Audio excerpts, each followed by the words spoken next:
अस्सलामु अलैकुम वरहमतुल्लाहि वबरकातुहू। मेरे मोहतरम बुज़ुर्गों और दोस्तों, इस वक्त जो सबसे बहुत अहम ज़रूरत की बात है वो ये है कि हमारे ये समझ में आना चाहिए कि दीन जो अल्लाह पाक ने हमें दिया है उसका जो मकसद है वो क्या है। उसका मकसद ये है कि हमारी ज़िंदगी नाकामी से बच जाए और 100% अल्लाह के हुक्म पर आ जाए और नबी पाक सल्लल्लाहु अलैहि वसल्लम के तरीक़े पर आ जाए। तो दौर हाजिर के अंदर अब हमारी ज़िंदगी 100% अहकामात वाली कैसे हो, तो उसके लिए ज़रूरी है कि जो दौर हाजिर में जो उलमा और सुहला है, सुलहा लोग हैं, नेक लोग हैं, कि हम अपने जो कुछ भी अमाल हम करते हैं, चाहे नमाज़ पढ़ते हैं, रोज़ा रखते हैं, ज़कात देते हैं, हज करते हैं, इसी तरीक़े से अपने बच्चों को क्या तालीम देना है। अगर हमने अपने नमाज को उलमाए किराम से चेक नहीं कराया तो हम बचपन से लेके 55 तक क्या गलती कर रहे हैं और क्या नहीं कर रहे हैं, सीखा तो सही, सीखा या नहीं सीखा। तो पता ये चला कि नमाज भी हम पढ़ रहे हैं वही बचपन से 55 तक एक आदत वाली नमाज पढ़ रहे हैं। क्या गलती हो रही, क्या चूक हो रही, न कोई टोकने वाला है, न कोई समझाने वाला है, न कोई कमी बताने वाला। इसी तरीक़े से रोज़ा है, रोज़े के फ़ज़ाइल भी हैं, रोज़े के मसाइल भी हैं, बहुत सारी बातें जहन में आती है। तो ये सारी बातें जो उलमाए किराम हैं उनसे हमें मालूम करना कि हम रोज़ा रखते हैं, हमारे साथ ये मसाइल हैं, हमारे साथ ये मसाइल हैं।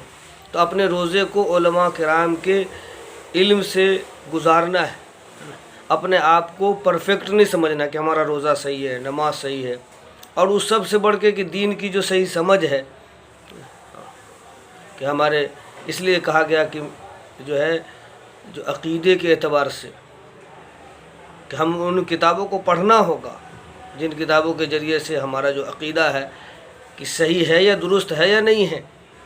आज 90% दावत के काम करने वाले जो जमात का काम कर रहे हैं वो किताबों को पढ़ते नहीं हैं, उनका राब्ता और उनका ताल्लुक़ किताबों से नहीं है। दौर हाज़िर में क्या करना चाहिए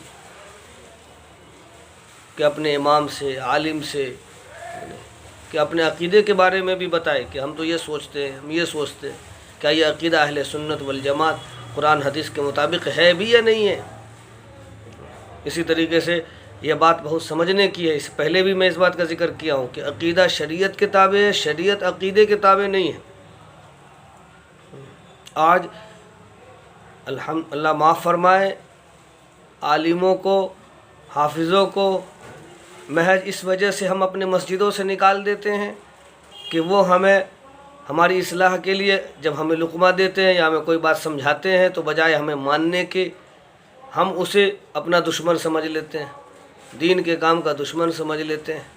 तो ये हमारी समझ नाक़िस है। कोई आलिम, कोई हाफिज़ अगर कोई जानता है दीन की बात और आपको बता रहा है तो आपके हमदर्दी में बता रहा है ताकि उनकी भी जो ज़िम्मेदारी है इल्म की वो पूरी हो जाए। दूसरा कि आपके अंदर जो दीन के इल्म की कमी है, अमल को आप कर रहे हैं लेकिन कमा हक़्क़हू आपका अमल हो जाए। तो इसको जो है कोई अगर कोई आलिम आपको बताए तो आप उसको बुरा ना मानें, अपने दिल पे ना लें कि हमारी तो तौहीन हो रही। कोई मसला किसी आलिम ने बता दिया तो तौहीन होने लग जाती है।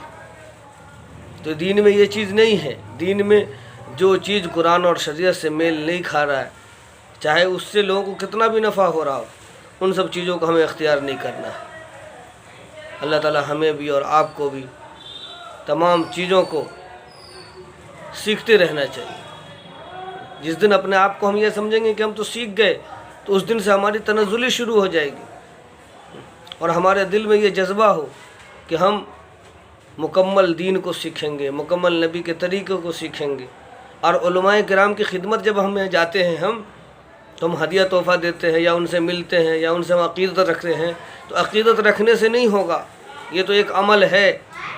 لیکن ساتھ میں اپنے چیزوں کو بھی کہ ہم وضو ایسے کرتے ہیں، ہم جو ہے زکوٰۃ اس طریقے سے دیتے ہیں، ہم جو ہے حج اس طریقے سے ہم نے کیا، یا ہم کرنے جا رہے ہیں تو کس طریقے سے حج کریں، نماز ہم پڑھتے ہیں تو کس طریقے سے ہم نماز پڑھیں۔ یہ تمام باتوں کو جب تک ہم سیکھیں گے نہیں، علماء کرام سے چیک نہیں کرائیں گے، وہ اب تک یہ سب چیزیں درست نہیں ہوں گی۔ اللہ تعالی ہمیں بھی اور آپ کو بھی کرنا بھی ہے اور ڈرنا بھی ہے۔ تھوڑا بھی دین کا کام زیادہ ہے اور زیادہ بھی کم ہے، نہ اترانا ہے، نہ گھمنڈ کرنا ہے، نہ تکبر کرنا ہے، اور نہ ہی جیسے 4 مہینہ 40 دن لگا کے اپنے آپ کو جو ہے علماء سے اوپر سمجھنا ہے، بلکہ علماء کی اہمیت، اس کی قدر اپنے دل میں رکھنی ہے، اور اگر کوئی بات بتا رہا ہے تو اس پہ بضد نہیں ہونا ہے نا، اور نہ دین کے کام کو خود روکنا ہے،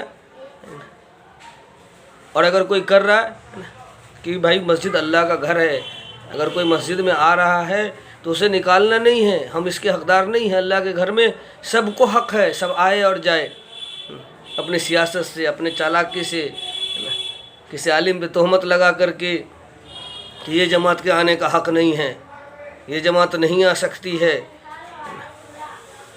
ہم ظالم نہ بنیں، کسی کو مسجد سے نہ روکیں، ہم پتہ چلے کہ ہم قرآن کے خلاف کام کر رہے ہیں، جو اللہ کے گھر میں آ رہا ہے، اللہ کے بندے کو اللہ کے گھر سے روکیں گے۔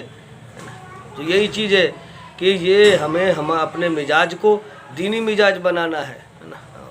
اللہ تعالی ہمیں بھی اور آپ کو بھی اور پوری امت کو دین کو سیکھنے کی، اور جو ہم سیکھ چکے ہیں کہ وہ کما حق صحیح ہے یا نہیں ہے نا، تو ہم محاسبہ بھی کرتے رہیں، دین کا کام بھی کریں اور اپنا محاسبہ بھی کریں، تاکہ جو ہمارا ہر عمل دین کی روشنی میں ہو۔ اللہ تعالی ہمیں بھی اور آپ کو صحیح عمل کی کرنے کی توفیق نصیب فرمائے۔ السلام علیکم ورحمۃ اللہ وبرکاتہ۔